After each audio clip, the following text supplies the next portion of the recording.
And by that, let me introduce the wonderful speaker that we have tonight, Brigitte Gabriel.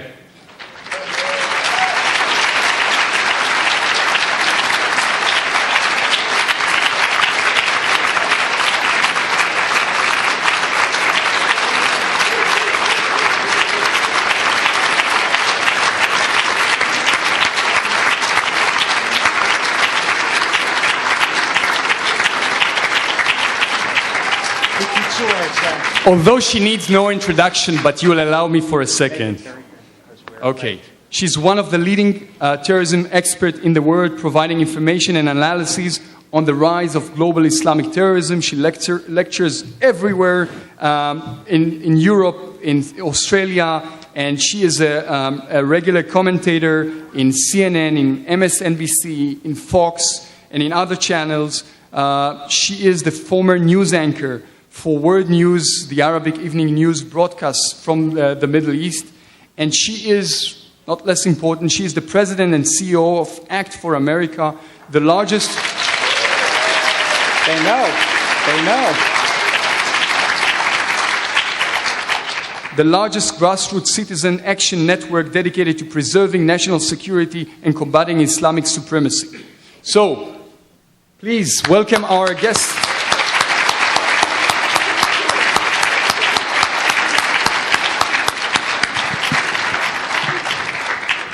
Thank you. I am honored and delighted to be here tonight. Wow, we have a full house. This is wonderful. Okay, we adjust the microphone. See, I used to be 6 feet tall, but I shrunk after doing this for 8 years. But don't let my size fool you. I may be 5'2", but I've got a 7-foot voice.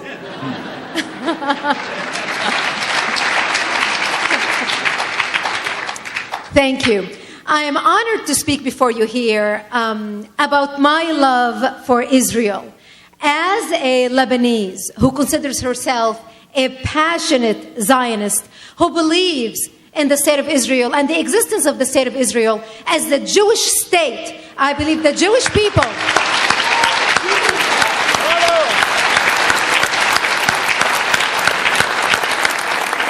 I believe Israel and the Jewish people have a right to exist and have their own Jewish state.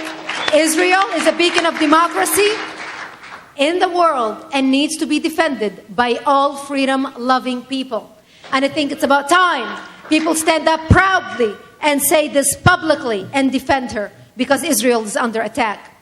I am here... Thank you. I am here to speak about our national security, Israel's national security.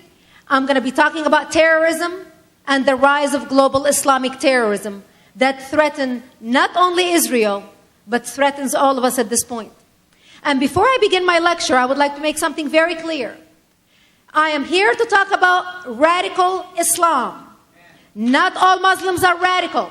There are 1.2 billion Muslims in the world today. The majority of them are peace-loving people like you and me, who wake up every morning to go to their work, to make money, to take care of their family, to raise their children, to put a roof over their head. They do not want to have anything to do with terrorism. It is a minority that is driving the agenda, and those are the radicals. However, out of the 1.2 billion Muslims, we believe that the radical minority are estimated to be between 15 to 25%. That translates to between 180 million to 300 million people who are willing to walk into this room right now screaming Allahu Akbar to blow us all up to smithereen. That still leaves 1 billion people who are peaceful of moderate. We are not talking about them. Do you understand that? And for those of you who understand, raise your hand. Okay, so we're clear. We're talking about the radical minority, and that minority is 300 million people that I'm talking about tonight. So, I'm very passionate about the issue of terrorism and why we need to be protecting our country. And the reason I am so passionate about this, people ask me all the time, why, Brigitte, you are so passionate? Why are you driven? Why aren't you afraid for your life? And I tell them, remember how Holocaust survivors walk around with tattoos on their arms? And they say, yes. I say, I walk around with scars. Scars seen and unseen. Scars that I have been looking at since I was 10 years old, when my home was bombed by radical Muslims, burying me under the rubble, destroying my home. I know what happens when people turn a blind eye to evil, thinking it's not going to happen to me. It's happening over there. It doesn't affect me. So here I am to talk to you about today, my experience with terrorism. You see, I come from Lebanon. Lebanon used to be the only majority Christian country in the Middle East. We were open-minded, we were fair, we were tolerant, we were multicultural. We prided ourselves on our multiculturalism. We had open border policy. We welcomed everyone into our country because we wanted to share with them the westernization which we had created in the heart of the Middle East. Arab sheikhs used to send their children to study in my country because we had built the best universities in the Middle East. They graduated and worked and stayed and worked in our economy because we had built the best economy in the heart of the Middle East, even though we did not have any oil. Beirut became Paris of the Middle East, the banking capital of the Middle East. Unfortunately, all that began to change by the 60s and the 70s with the influx of the Palestinians into Lebanon out of Jordan. You see, King Hussein kicked out the Palestinians after Yasser Arafat tried to overthrow the king and establish a base from which to fight Israel, kill the Jews, and throw them into the sea. He failed because of the dictatorship of the king. The Palestinians came to Lebanon. We accepted them because we had refugee camps already set up, because we were the only country to accept the third wave of Palestinian refugees into Lebanon. They came to Lebanon.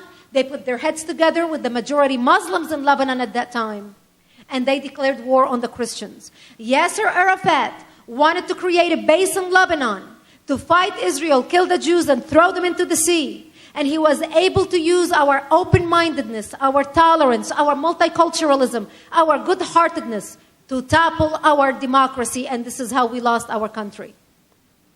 I remember by 1974, the Palestinians had been in Lebanon now for 4 years. We, the Christians in South Lebanon and all of Lebanon, stopped traveling. We became prisoners to our home and our communities.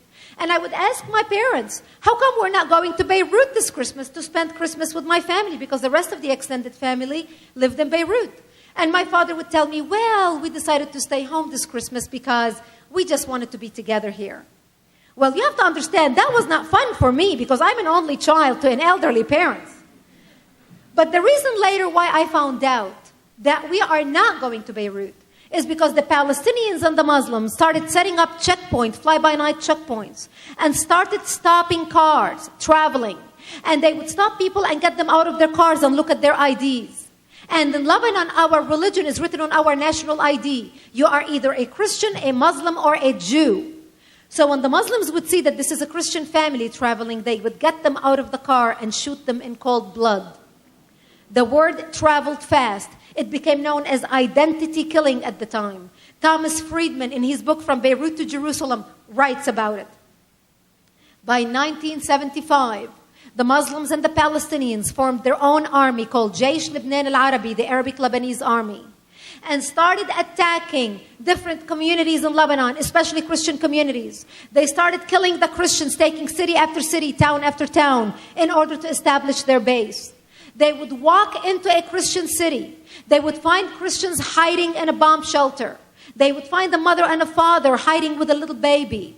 They would take the baby, tie one leg of the baby to the mother and another leg to the father, and pull the parents apart, splitting the child in half. They would walk into our churches, urinate and defecate on the altar using the Bible as toilet paper, and then torch our churches. This is the reality that we lived under that no one wants to talk about. I believe the biggest disservice the American media did to the American public is not show the beheading of Daniel Pearl and Nick Berg. I believe Americans need to see the barbarism coming our way. We knew what our fate was going to be as the Palestinians advanced and they were taking over cities and towns. I lived in South Lebanon, in a little area called Marjayoun, the last Christian enclave left in South Lebanon. We were surrounded by the Palestinians to be slaughtered. We knew what our fate was going to be. They were bombing us.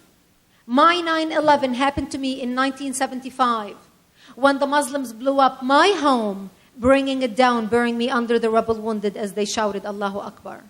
My only crime was that I was a Christian living in a Christian town.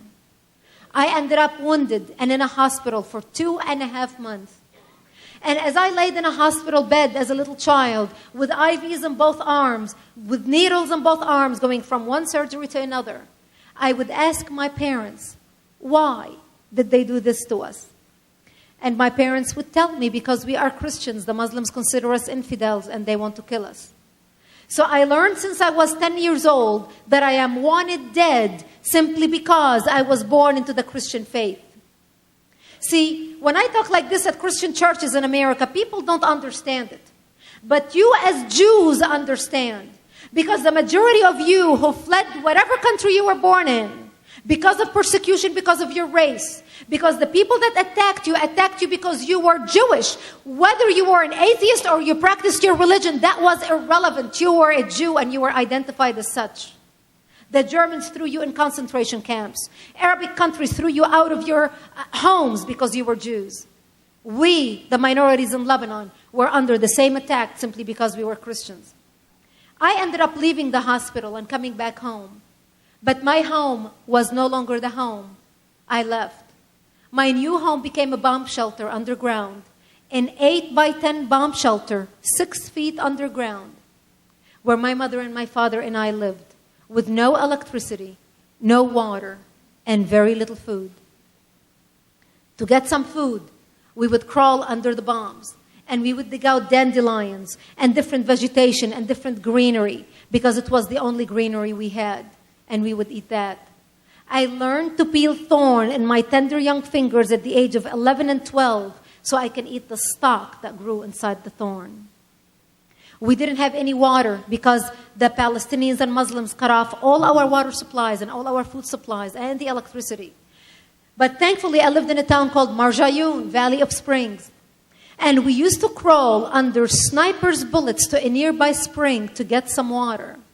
And before we left our bomb shelter, we would hold each other's hands and say a prayer and say our last goodbyes. Because we did not know if we're going to come back alive or dead just to get a drink of water. And what used to take a 5-minute walk would take us hours crawling in a ditch just to be able to go get water. And when we would get to the spring, my mother had to use her stocking on top of the gallon of water to catch all the worms and all the maggots and all the rocks and all the dirt so we can drink the water. And this became my existence. We lived in the mountains in Lebanon.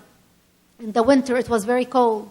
So we didn't have any heat. My father would walk out of our bomb shelter and break twigs from the trees around the shelter and bring them in. And he would pour kerosene or benzene or mazout on the twigs and light a fire. And we would huddle around the fire to warm up. And many nights we had an agreement.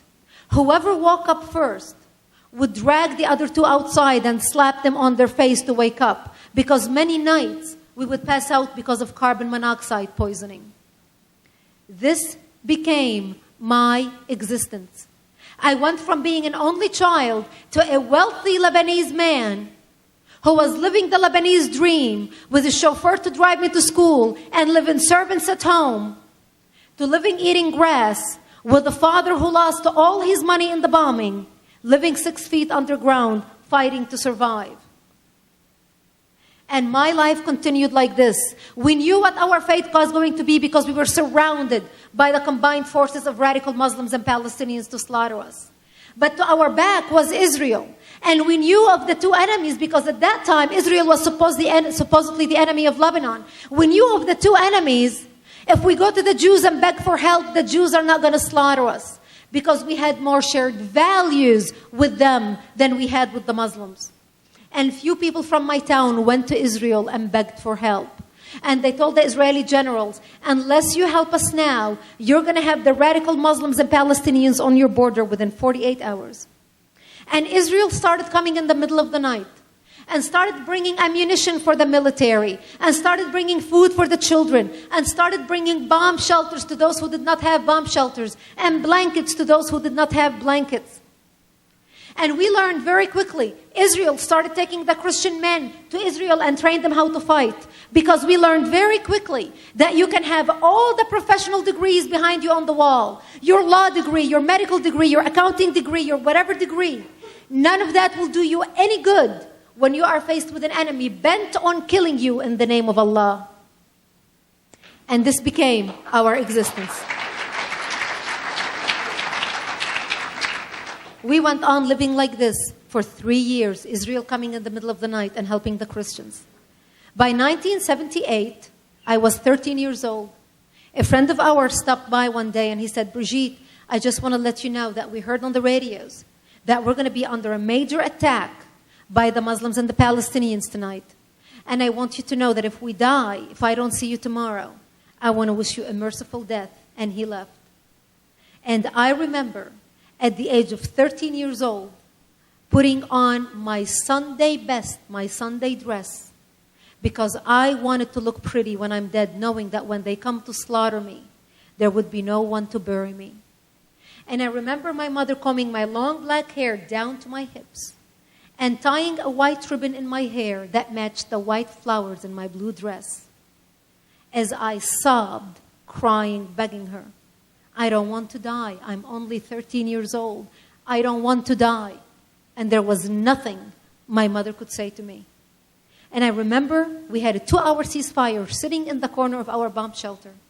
And my parents opened up their Bibles and we started reading Psalm 91, and we held each other's hands. And my parents said to me, when they come to slaughter us tonight, we'll create a distraction. You just run towards Israel and you never look back. We lived a long life. You are young. You just run to Israel and you never look back. Thank God I did not have to make that difficult decision that night, because Israel came in physically into Lebanon and established the security zone and kicked out the Muslims and the Palestinians away from our area and set up major artillery points around our area to defend us and bomb the Palestinians and Muslims who tried to infiltrate our area. And this is how we continued living until 1982 when Israel invaded Lebanon, 5 years later. And the only reason Israel invaded Lebanon in 1982 was because the Palestinians and the Muslims, including the Syrians, were shelling Israel at that time. All the northern towns in Israel calling it the Lebanese resistance. We, the true Lebanese, had nothing to do with it. Syria was shelling Israel, calling it the Lebanese resistance. Iran had gotten involved in the war. There were 11 Islamic terrorist organizations, including the PLO, operating out of Lebanon, all screaming jihad, jihad, jihad. We learned the hard way what that word means. Israel started working with the Christian Lebanese to help them take back their country. Israel and the Christians agreed to each other that if Israel comes in and kicks out the radical Islamists out of the country, including Yasser Arafat, that Israel and the Christians would work together so the Christians can have their democracy back and sign a peace treaty with Israel. In that war, as Israel came into Lebanon working with the Christians, my mother became wounded by a Muslim shell falling in front of our bomb shelter as the Muslims were retreating, as they were frantically retreating because of Israel's invasion. For my mother, we had to take her to Israel for treatment because in Lebanon, we had only a hospital bombed out. Israel had fixed up one room in that hospital, and Israel had put an Israeli soldier who was a doctor on duty and 2 Israeli nurses to give first aid to people who were wounded in the war, just like my mother. And we knew that we had to take my mother to Israel for treatment because it was our only lifeline. For my mother, it was a life-saving experience. For me, it was a life-changing experience. Before we left to the hospital, my father hands me $60 and he said, here's some money in case you need it, knowing we're going to take my mother to Israel. And I remember touching money for the first time in my life, because when you live in a bomb shelter, you don't go shopping. And I took the money and we took my mother to the hospital. They gave her first aid and they put her in an Israeli-donated ambulance to drive us to Israel so they can give my mother first aid. The driver of the ambulance was a Lebanese driver. He was a friend of the family. It was a 10-minute drive. We raced under the bombs until we got to the border. They took my mother out of that ambulance, put her inside another Israeli ambulance, to take her to the nearest hospital that can take care of her injury. It's Tzfat Hospital in northern Israel, which is about an hour from the border. The Lebanese driver walked around the ambulance to me and asked me if I had any money because he needed the fee for the ambulance. And like an innocent 17-year-old, I take the money out of my pocket and I show it to him and I said, "How much do I owe you?" And he looked at my money and he said, "Give me 30, which was half the money I had. I thanked him very much for his service. They put my mother in the Israeli ambulance inside Israel. I sat next to her and we drove to Tzfat. This time, the ambulance driver was an Israeli soldier. He was Miloim. He was just called 12 hours prior because of the war.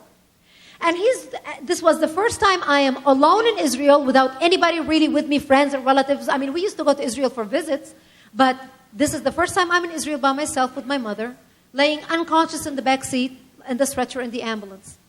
The Israeli driver was so nice, was so kind with me. He treated me like his own daughter. He would listen to the radio. He would tell me what they were saying on the radio about how far Israel was advancing into Lebanon. I couldn't believe what a gentle, nice man he was. We get to the hospital. They take my mother out of the Israeli ambulance into the emergency room. And I walked around the ambulance to the Israeli driver to pay him the fee for the ride, thinking to myself, my God, if the 10-minute drive cost me $30, how much is this going to cost me? It's an hour drive. I handed my money to the Israeli driver and I said, "How much do I owe you?" And he looked at my money and he said, "What is this for?" And I said, "This is the fee for the ambulance, for the drive." He says, "Oh, no, you don't owe me anything. This is a free service from us to you. You take good care of your mother, and I wish you well, and you take good care of yourself." And I thought to myself, what an honorable man. What an ethical man. This man could have taken my money and partied all night, and I would not have known the difference. Yet he didn't. And I became very angry because I realized the Lebanese driver basically robbed me. I didn't owe him for that ambulance. He basically stole my money. That was my first lesson in the difference between the Arabic culture and the Israeli culture. We got into the emergency room and there were hundreds of people wounded on the floor of the emergency room. Israeli soldiers brought in from Lebanon. Lebanese Muslims brought in from Lebanon. Christians brought in from Lebanon. Terrorist Palestinians brought in from Lebanon. I couldn't believe my eyes. I thought to myself, I can understand why the Israelis are treating me. I am their friend. I am their ally. But why on earth are they treating the Palestinians and the Muslims knowing that they would slit their throat in 30 seconds if they had a chance to? Little did I know about the values of the Israeli culture. The doctors treated everyone according to their injury. They did not see religion. They did not see political affiliation. They did not see nationality. They saw people in need and they helped. The doctor treated my mother before he treated the Israeli soldier laying next to her because her injury was more severe. I couldn't believe my eyes. We went into the 4th floor of the hospital where they put my mother in a room where they had previously that day brought 2 other Muslim ladies into the room. And they put my mother in. And within 5 minutes after we were in the room, I hear all this commotion outside our balcony. And nurses were running through our room out to the balcony to see what was happening. And I went out to see what was happening. And 2 Israeli helicopters had just landed coming from Lebanon, bringing in wounded Israeli soldiers. And they were taking them out on stretches, one after one, into the emergency room. And I stood at that balcony, looking down at that sight, feeling sick to my stomach, feeling embarrassed, feeling humiliated, feeling brokenhearted. After all, these people are wounded because of the war with my country. I was surrounded with people around me on the balcony. I didn't make eye contact with anyone because I did not know how they're going to feel about me. I was surrounded by mothers and fathers and sisters and brothers of Israeli soldiers wounded in the hospital. But I stayed looking down. And all of a sudden, I felt this tapping on my shoulder. And I looked to my side, and an Israeli nurse was standing beside me. And she said, "You are new here, aren't you?" And I said, "Yes, as a matter of fact, they just brought in my mother. She's in this room." And this lady puts her arm around me. And she says, oh, don't worry. Everything's going to be fine. If you need anything, just call my name. My name is Leah. We'll take good care of your mother. And I started crying. I started sobbing. Because for the first time in my life, I experienced civilization. I experienced a human quality that I knew for a fact did not exist in my culture. I saw the love and compassion of the Israelis in their most trying moments. I realized that all the lies and all the fabricated lies we were fed about Israel that were so far from reality. I knew for a fact if I was a Jew standing on the 4th floor of any Arabic hospital anywhere in the Middle East, I would be lynched and thrown down to my death as shouts of joy of Allahu Akbar would echo through the hospital and down the surrounding streets. I ended up spending 22 days in that hospital. Those days changed my life.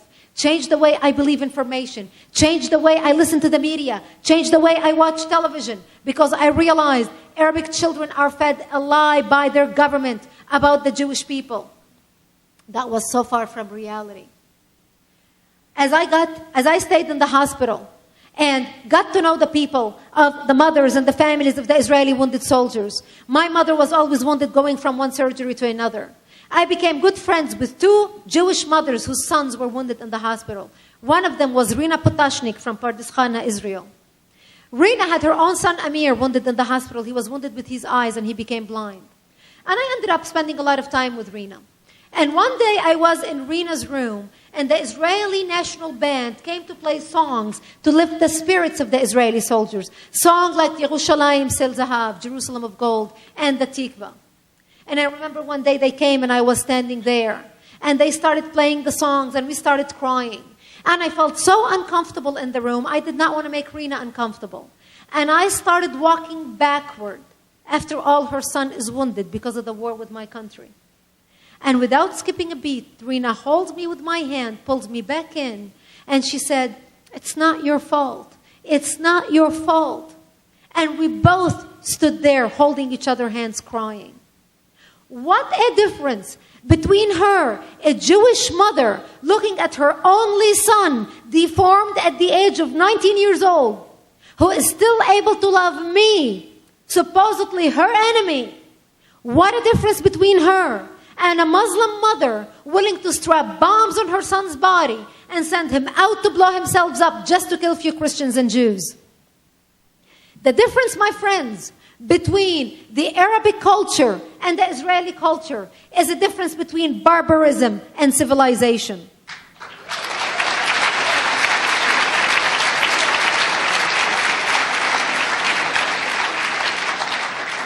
One of the ladies staying with my mother in the room, she had been there for 10 days, and after 10 days, the Israeli soldiers would come in their morning routine to change her bandages and take care of her wounds. And even after 10 days, they saved her life. And when they would leave the room, she would look at them and say, I hate you all, I wish you were all dead. And for the first time in my life, I saw evil. Because when you are unable to be grateful for those who saved your life, you have no soul. You have crossed a very fine line between humanity and something very ugly on the other side. I had to go back to Lebanon because I'm an only child. I had to take care of my parents.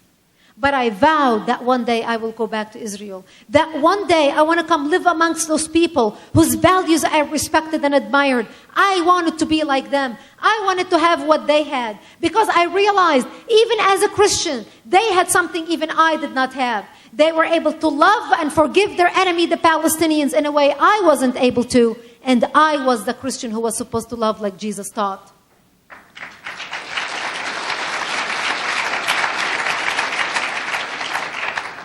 I ended up moving back to Israel in 1984 and becoming a news anchor for World News in the Middle East, living in Jerusalem, reporting in Jerusalem, and covering world events where I was able to evaluate information that was not filtered through the Arabic propaganda filters that Arabs are oblivious to. And as I reported on terrorist activities happening around the world in the 80s, I worked between 1984 and 1989 as news anchor for World News.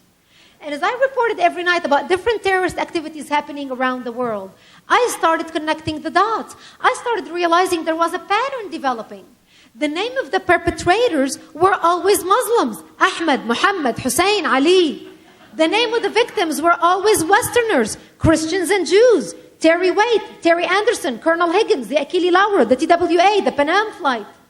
As a matter of fact, I can give you a list. I have a list in my book, Because They Hate, 3 pages long, of all the terrorist attacks that were perpetrated. And I started realizing that what I used to think was a regional problem between a majority Muslim Middle East trying to kill or expel the minority Christians and Jews had become a worldwide problem. But the world was not paying attention. Because as long as Jewish blood was being shed on the streets of Tel Aviv and Christian blood was being shed on the streets of Beirut, nobody in the world gave a darn. It wasn't until September 11th, 2001 in the United States when the world finally woke up and realized, why do they hate us? We have a problem. All of a sudden today, America realized that we are fighting the exact same enemy Israel has been fighting for over 60 years.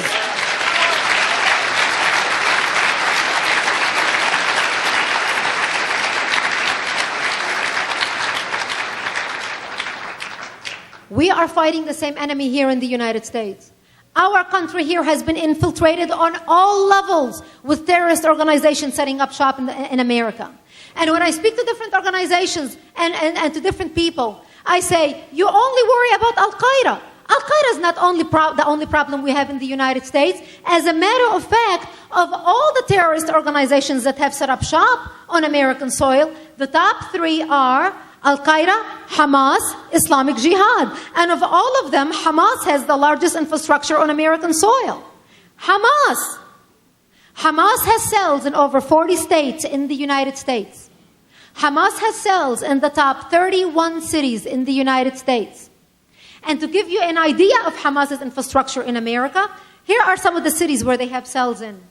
They have cells in Boston, Massachusetts, New York, Laurel, Maryland, Potomac, Maryland, Washington, D.C., Henderson, Virginia, Springfield, Virginia. Notice how they formed a ring around our capital. Raleigh, North Carolina, Boca Raton, Florida, Fort Lauderdale, Philadelphia, Cleveland, Ohio, Charlotte, North Carolina, Orlando, Tampa, Detroit, Michigan, Houston, Texas, Columbia, Missouri, Plainfield, Illinois, Kansas City, Kansas, Chicago, Denver, Oklahoma, Arlington, Texas, Dallas, Texas, Tucson, Arizona, Seattle, Washington, San Francisco, Santa Clara, Los Angeles, San Diego. One of the most Hamas cells are in Anaheim, in Los Angeles, in Culver City, all the way around you. Right here, operating in your own communities. The infiltration is not only happening through our societies in here. By the way, the FBI do know this information. I'm not sharing anything with you that our government doesn't know about. We monitor them. We monitor their activities. We monitor their filter organizations that they have set up where they don't call it Hamas in the United States. It's called by other names. The infiltration is not only happening through the terrorist organizations setting up infrastructure in America. The terrorist infiltration is happening also through the border. What's happening in Arizona right now is a major issue, and this is why I want to bring in the issue of the border. Al-Qaeda, Hamas, and Hezbollah are working with the MS-13 gang, the notorious South American gang, in smuggling terrorists into the United States. Al-Qaeda is paying between $25,000 to $50,000 per terrorist to be smuggled into the United States. Hamas and Hezbollah are paying between $5,000 to $10,000. The drug cartels have figured out a much more profitable way to make money than smuggle poor little Mexicans who cannot pay much to come here and work in our landscaping. We found out that the Mexican embassy in Beirut, that Hezbollah, one of the employees at the Mexican embassy, is selling visas to Mexico for $3,000 a visa. Hezbollah members are buying those visas because they know once you get to Mexico, you can literally waltz your way into the United States. Our government calls them, when you talk about the border, they call them OTMs, other than Mexicans. Because we have become such a politically correct society, nobody wants to talk about reality. And I believe we need to throw political correctness in the garbage.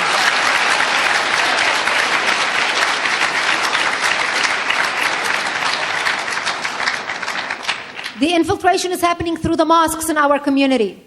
We know that the Saudis are funding 90% of the mosques in the United States. The radicals are being educated and recruited in the mosques in America.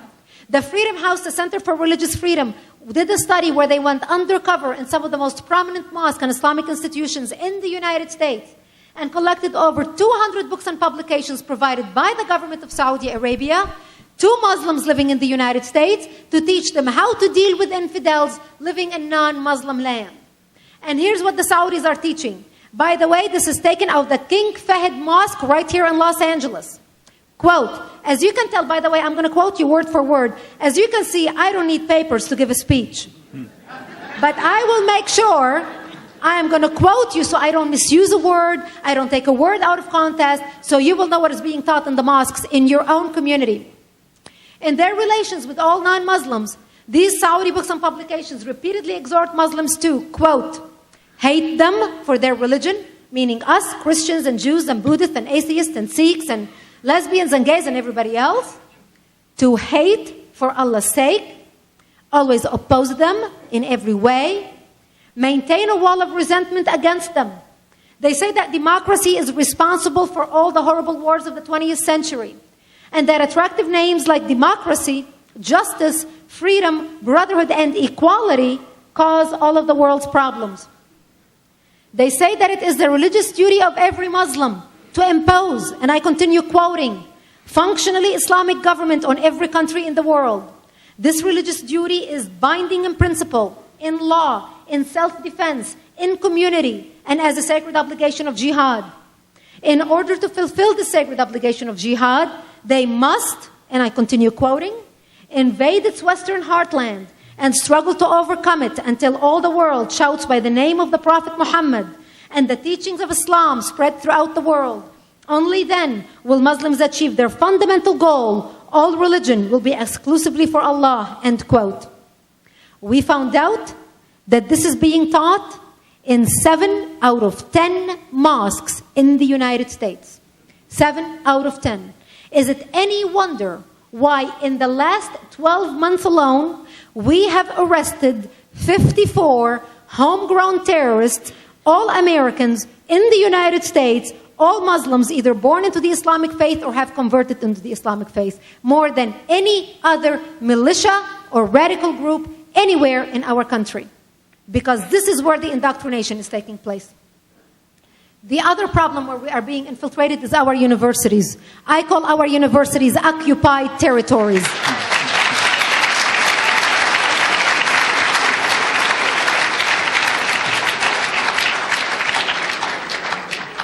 The Saudis, with their oil wealth, have been able to exploit a program basically to fund our universities. It's called the Title VI program. The Title VI program was instituted by our government after World War II to teach American students about foreign languages and foreign cultures so they may be an asset to our country when they get involved in the diplomatic field. But what's happening is Saudi Arabia, because of their oil wealth, are exploiting this program, giving millions of dollars to our universities, setting up Middle East study departments and political science departments, appointing Arab professors who are anti-Israel and anti-America to literally brainwash our students into believing Israel is evil, Israel is the problem, America is the problem. Here is the extent. Here is the extent of the Saudi peddling that has taken place in our universities. King Fahd of Saudi Arabia has donated $20 million to set up Middle East study at the University of Arkansas. $5 million donated to Berkeley's Middle East study from 2 Saudi sheikhs linked to Al-Qaeda. Harvard received $22.5 million. $28.1 million went to Georgetown. $11 million to Cornell. $5 million to MIT. $1.5 million to Texas A&M. $1 million to Princeton. Rutgers received $5 million share endowment, as did Columbia, which tried to lie to conceal the source of the funds. Other recipients of Saudi-tainted monies include UC Santa Barbara, Johns Hopkins University, Rice University, American University, University of Chicago, USC, UCLA, Duke University, Syracuse University, Howard University, University of Idaho, Washington State University, Ohio State University, Arizona State University. I can go on and on. You get the idea. From the Ivy League to the community colleges, from the East Coast to the West Coast and everything in between. We pump the gas, they pump poison into the hearts and minds of our future generation.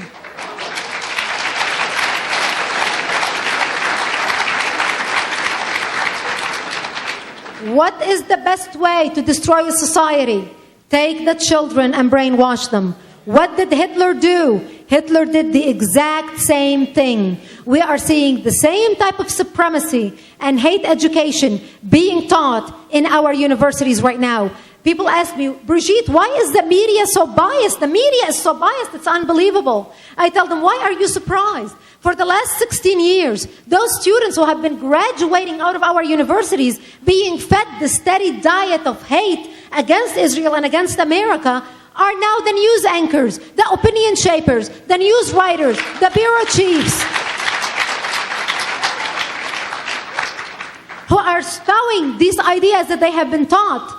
Unfortunately, we have become such a society who lost their tongue to political correctness, where people are afraid to stand up and call a spade a spade.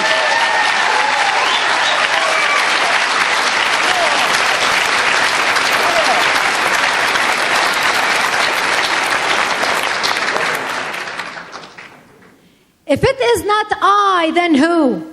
If it is not now, then when? If we don't stand up now and stop tolerating intolerance in the name of multiculturalism, we're going to lose our freedoms.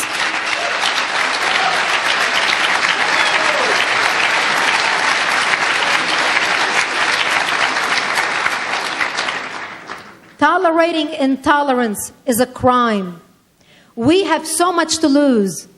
We live in the greatest country in the world. We live in the best country in the world. I'm an immigrant to this great nation. I came here 20 years ago because I married an American. And I'm so proud to have him here with me today. Charles, please stand up. There's my husband right here. Right here. Charles, raise your hand. To the front. In the front. Stand up. I want people to see you. Stand up, raise your hand. Here he is.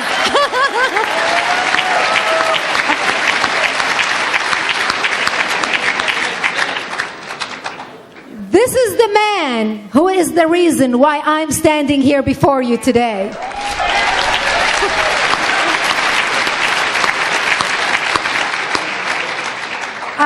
I rarely get the opportunity to travel with my husband. But I am honored tonight to be speaking not only to a general audience, but to be speaking to the love of my life, to be speaking to the man who is my honor and my glory, the tiara over my head, my sunshine. As far as I'm concerned, the sun rises and sets at your feet, my love.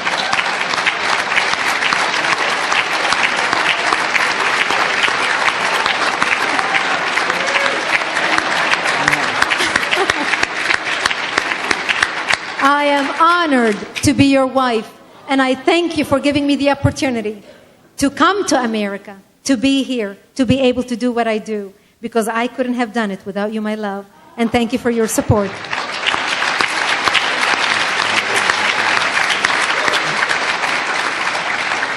Charles and I have been together for 25 years. We have 2 children. Yes, I'm a very happily married woman. I want to quote you something from Elie Wiesel, from his book, Night. Many of you have read Elie Wiesel. Many of you respect him. And here's what Elie Wiesel writes as a warning to people who do not listen. He writes, the fate of the Jews of the small town of Transylvania called Saige, their blindness as they confronted the destiny from which they would have still had time to flee, the inconceivable passivity with which they surrendered to it, deaf to the warnings and pleas of a witness who, having escaped the massacre, relates to them what he has seen with his own eyes, but they refuse to believe him and they call him a madman. I am here as a reality check. What I talked about to you tonight is not a wonderful dream that we all dream we can have. We all want peace in the world. We all do not want war in the world. I am the first person to stand up against war. I walk around with shrapnels in my body. No one knows the price of war as much as I do. But I believe, unless the good people of the world right now stand up and be counted and speak up against radicalism, against evil done in the name of religion, any religion. If any evil is done in the name of my religion, Christianity, I would be the first person to march on the streets and condemn it. We need to see the same thing out of the Muslim community, boldly speaking. And I encourage all Muslims to stand up and speak. I encourage all Muslims to come together in a huge movement. Show us the million-man march in Washington, D.C., condemning radical organization like Hamas, like Hezbollah, like Al-Qaeda, by name. Call evil by its name.